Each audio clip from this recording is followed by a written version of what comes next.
छत्तीसगढ़ में एक ही शोर, कौन है दीपक बैज की मोबाइल का चोर। दीपक बैज का मोबाइल रखा है, गिर्री घूम रही है, देवेंद्र यादव कुछ कान में बोल रहे हैं। ये तो नहीं बोल रहे होंगे कि आपका मोबाइल चोरी होने वाला है। ये कैसे बोलेंगे बताइए, ये नहीं बोल रहे होंगे, तभी तो इतनी बेफिक्री से मोबाइल रखे हुए हैं। लेकिन शोर है भाई साहब पूरे प्रदेश में। इस समय कांग्रेस किस तरह से संगठन में बदलाव कर रही है, जिला अध्यक्ष कैसे बनेंगे, कब क्या होगा, टीएस महंत का क्या चल रहा है, भूपेश और महंत का क्या चल रहा है, इससे मतलब लोगों को नहीं है। अभी तो एक ही बात पर पूरी राजनीति चल रही है कि आखिर दीपक बैज का मोबाइल किसने चोरी किया है। कौन है वो चोर जो अध्यक्ष के पॉकेट में ही डाका डाला है। कौन है वो चोर जिसकी इतनी हिम्मत कि प्रदेश कांग्रेस अध्यक्ष का मोबाइल चुरा ले। हाँ भाई, इसकी चर्चा है, जगह जगह चर्चा, इसीलिए मैंने कहा आज इस खबर को आपको दिखाऊं।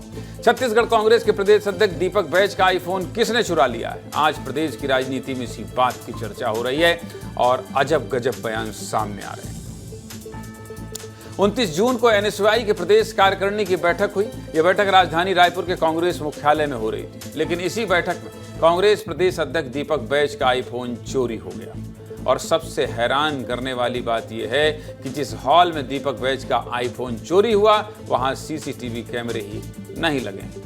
मोबाइल चोरी की खबर फैलते ही प्रदेश की राजनीति गर्मा गई। बीजेपी प्रवक्ता जो कांग्रेस में थी पहले, राधिका खेड़ा ने फोन चोरी को लेकर कांग्रेस पर हमला बोला।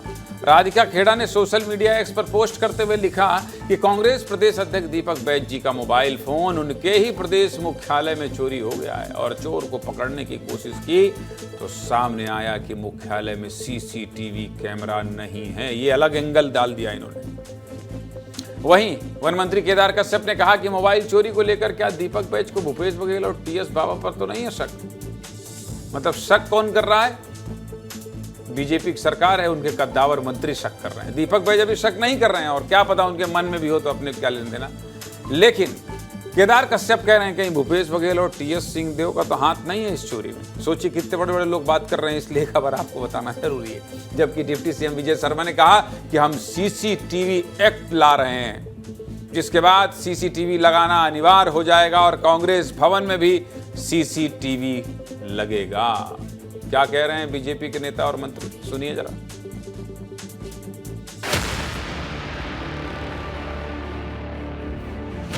बैठक के अंदर अगर ये हो रहा है उनके स्वयं की बैठक में, तो बैठक में तो आप भी नहीं जा सकते होंगे, उनके निर्धारित लोग ही बैठक में जाएंगे। अभी एक्ट हम ला रहे हैं, उसके अंतर्गत सभी को सीसीटीवी कैमरा लगाना अनिवार्य होगा, तो उस एक्ट के माध्यम से कांग्रेस भवन में भी लगेगा।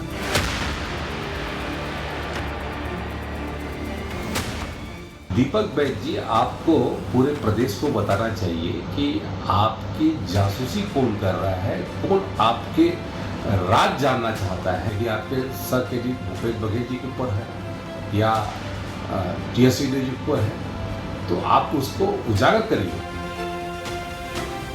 मुझे लगता है कि ये एनएसयूआई है और जो इनका संगठन है वो संदिग्ध लोगों की मीटिंग थी। आगे चल के ऐसे संदिग्ध लोगों को लेकर के दीपक बैज जी छत्तीसगढ़ में क्या करना चाहते हैं? क्या वो अशांति फैलाना चाहते हैं?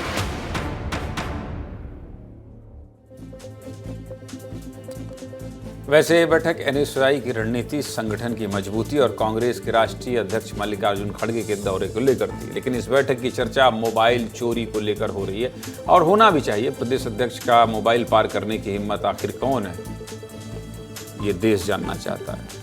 बीजेपी के आरोपों पर जवाब देते हुए कांग्रेस प्रदेश अध्यक्ष दीपक बैज ने कहा कि राजीव भवन से मेरा मोबाइल गुम होने की चिंता बीजेपी को ज्यादा हो रही है।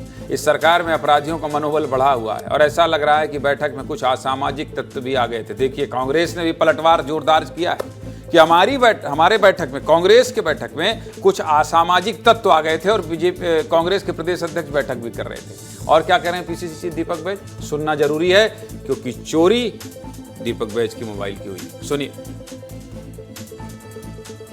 मुझे लगता है कि मेरे मोबाइल का चिंता न कर भारतीय जनता पार्टी और सरकार को प्रदेश की चिंता करना चाहिए। जहां लगातार अपराध बढ़ रहे हैं, घटनाएं रुक नहीं रही है।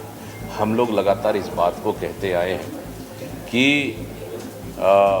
अपराधियों का मनोबल बढ़ा हुआ है, सरकार फेल है, गृह मंत्री फेल है। कहीं ना कहीं ऐसे मुझे लगता है कि कुछ असामाजिक तत्वों इस बैठक में आए थे, मुझे ऐसा लग रहा है। उसका हम लोग भी परीक्षण कर रहे हैं। दीपक बैज जी, आपके साथ ये नहीं होना चाहिए, बिल्कुल नहीं होना चाहिए। और हाँ, इतनी खबर दिखा चुके हैं, इतना सोशल मीडिया में वायरल है, चोर भी बहुत ढीठ है भाई। अब तो उसको समझ में आ जाना चाहिए कि भाई साहब पकड़ाना पक्का है, कहीं से ला के धीरे से दबा के रख दो। अब पकड़ाओगे तो कितनी बेइज्जती होगी, सोचिए प्रदेश अध्यक्ष का चोर, अब वो भी कहीं कांग्रेस के कार्यकर्ता निकल गए गुरु NSY के, तो जिंदगी में पद कभी मिलने वाला नहीं है। प्रदेश अध्यक्ष खार खाए हुए हैं और अब तो बीजेपी सरकार सबके निशाने में आ गए हैं। अब तो TS और भूपेश भी सोच रहे होंगे कि हमारा नाम आ रहा, बताओ। वो भी कहेंगे तुम्हारी चोरी की वजह से ही सब हमारा नाम आया है। तो कांग्रेस के अंदर भी दुश्मनी मिली एक आईफोन के चक्कर में, और बीजेपी तो मजे ले ही रही है, तो अवसर आपने दिया। मोबाइल चोरी नहीं किया है मेरे मित्र चोर भाई, ये सिर्फ मोबाइल चोरी का मामला नहीं है। मैं बता दे रहा हूं, ये अगर वीडियो आप तक पहुंचे, क्योंकि रील वायरल होता है, इसलिए आपको सावधान कर दे रहा हूं। मेरे चोर भाई ही बोलना पड़ेगा, जो भी होगा, भाई तो अपना ही है, लेकिन चोरी नहीं करना है। वो मोबाइल जाके अब रख दो, नहीं सियासी पारा हाई होगा और फिर आप समझो कि कितने तकलीफ में आ जाओ।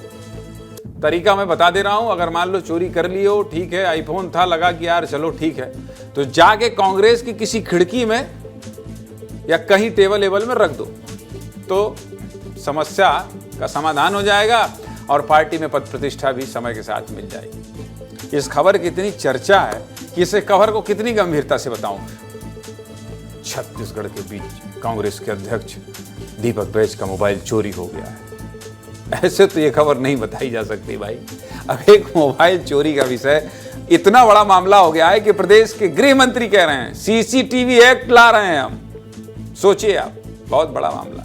इसलिए इस खबर को इसी हल्के अंदाज में बताना चाहिए, जिसको देखने में आपको भी आनंद आए। और चोर भाई, एक बार फिर कह रहा हूं, गलती हो गई, गलती सबसे होती है। किसी खिड़की में फोन रख दो और गार्ड को धीरे से बता दो फोन वहां रख दिया है।